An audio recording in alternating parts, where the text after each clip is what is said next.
Happy Wednesday. Frank Daniels, columnist with the Tennessean, here again to discuss community issues with our editorial page editor, Ted Rayburn.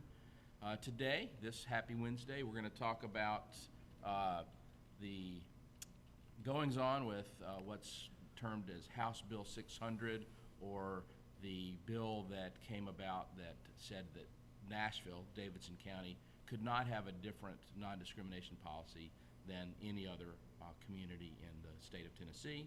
Then we'll also talk a little bit about the Metro capital spending budget, which was approved by the Metro Council last night. Ted, you want to kick it off? I know you had an editorial. We had an editorial today about the non-discrimination policy that was quite interesting. Actually, the bill, the state bill passed a couple of years ago in response to the Metro passing this non-discrimination law, which was intended to protect or not discriminate against workers for sexual orientation.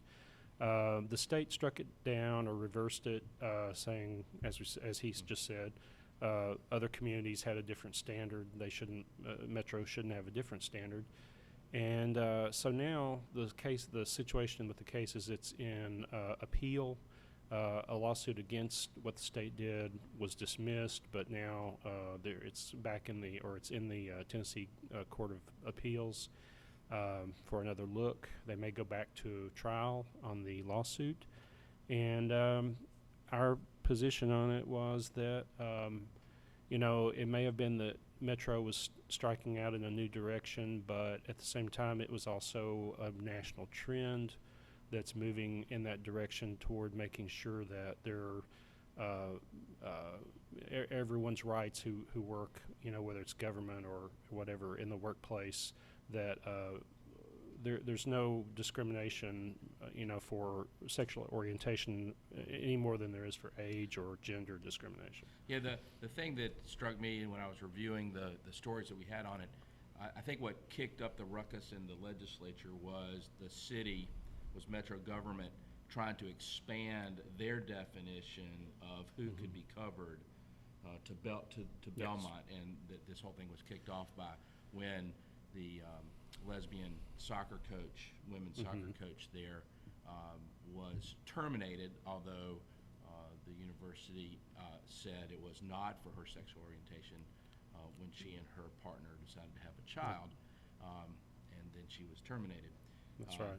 And the city reacted, Metro reacted because Belmont has contracts, the Metro wanted to cover all the employees of Belmont University by that policy. And I think two things are wrong here. One, the city should not have done that.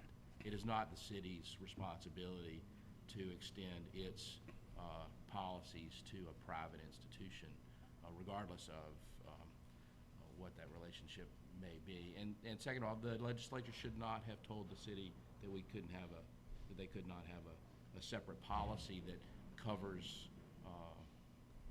its workers differently than the state would cover it. I mean, that's a decision that the voters of this community can and should decide. So I think that two wrongs don't make a right. Yeah, exactly. In this case, I think both sides are wrong. It'll be interesting to see.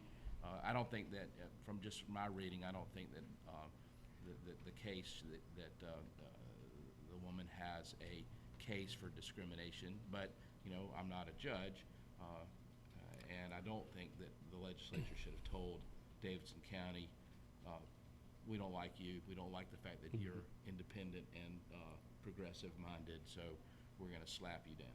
Yeah. Actually, there's more than one plaintiff. Ms. Howe, the former soccer coach, is one of them.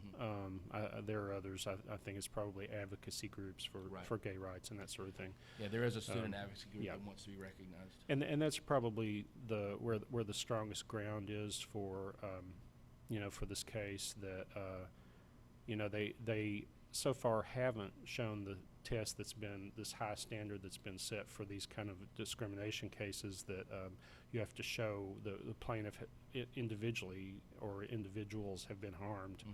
And this is the kind of case that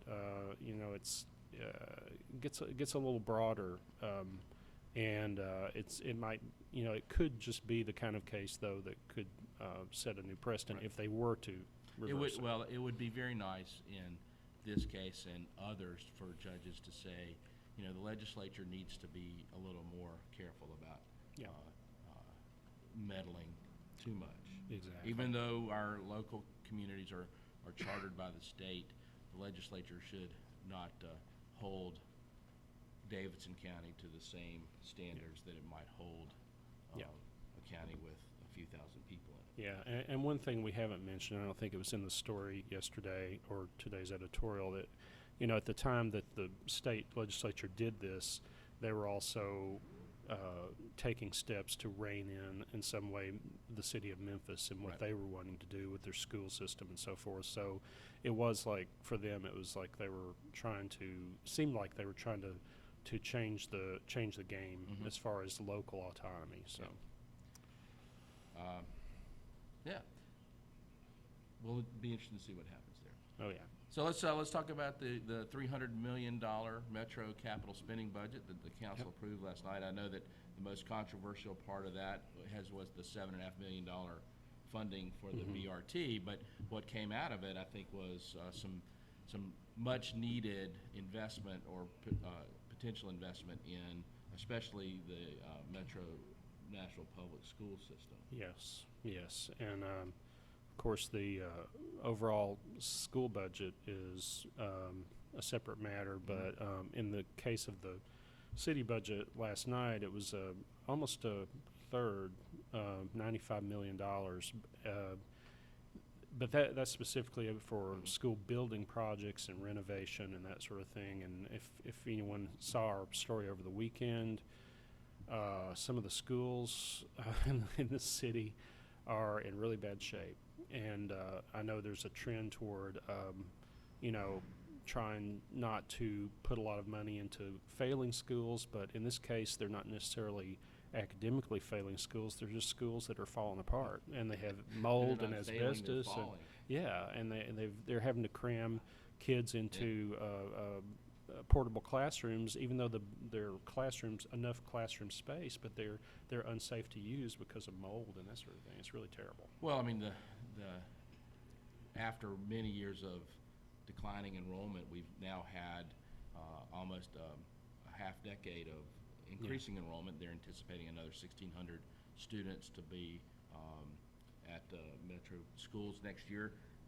You can only stuff so much into a 5-pound sack, as they say. You've got to, we have to make sure that A, they're safe, B, they are conducive environments to learn, because if you go to school and you're mostly worried about the fact that your classroom's leaking or the floor's torn up, you're tripping on wires, you're not going to have an education. So it was good to see the council take that, pass it with really no debate. Untrue. And the only debate was around a couple of council members want to steer the BRT discussion in a particular way. They didn't get their wishes today, but this is the first step of a long process on that one. Yeah. So that's our two topics for this Wednesday. We'll see you again next Wednesday as we hurtle into the midst of summer. I'm Frank Daniels, columnist with the Tennessean, here with Ted Rayburn, editorial page editor. And we'll see you again next week. Y'all have a great one.